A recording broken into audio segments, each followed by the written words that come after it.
Nous profitons du thème de cette année, le jardin idéal, pour amener une réflexion sur l'époque actuelle. Et notamment sur la manière dont l'humanité a interagi avec la nature et la façon dont nous pouvons aider à la conserver.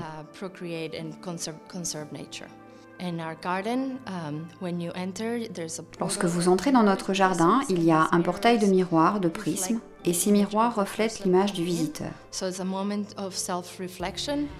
donc un moment d'introspection.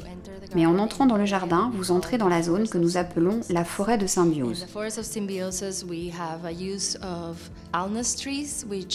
Nous y avons utilisé des aulnes, qui sont en voie de disparition ou presque, dans leur habitat d'origine, mais qui sont parfaitement connus et présents dans le monde entier. Parmi les végétaux autour des aulnes, on a planté de l'astragale. C'est une plante originaire d'Europe. Elle est également menacée et en voie de disparition. On trouve aussi du sureau, originaire d'Europe, mais aussi d'autres régions du monde. Nous voulions utiliser tous les végétaux présents dans de nombreuses cultures, sous forme médicinale ou comestible.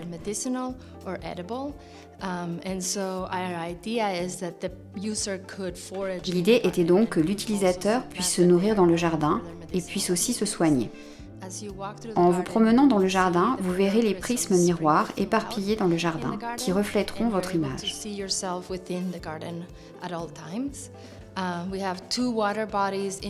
Nous avons 2 petits plans d'eau à l'intérieur de la forêt de symbiose. Ceux-ci contiennent des plantes.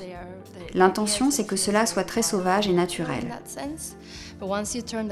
Mais une fois que vous tournez dans l'angle et que vous entrez dans le cercle principal du jardin, qui est l'élément focus, nous avons une pièce d'eau géante au milieu. C'est un bassin très réfléchissant et très calme, entouré de ginkgo. Il y a 11 arbres qui forment un anneau autour de la pièce maîtresse. Le ginkgo a une belle longévité et est l'un des végétaux les plus anciens au monde, depuis plus de 2000 ans. Il a disparu de son habitat d'origine, mais il a été replanté par l'homme dans le monde entier. Les prismes sont orientés dans une forme radiale, émanant du centre du jardin, le centre du plan d'eau.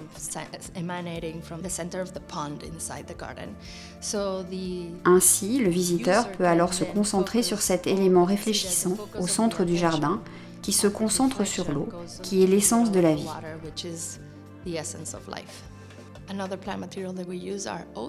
Nous avons également planté de l'avoine. Ainsi, vous trouverez de l'avoine sauvage dans la forêt. Et puis, nous avons cultivé de l'avoine dans le cercle central.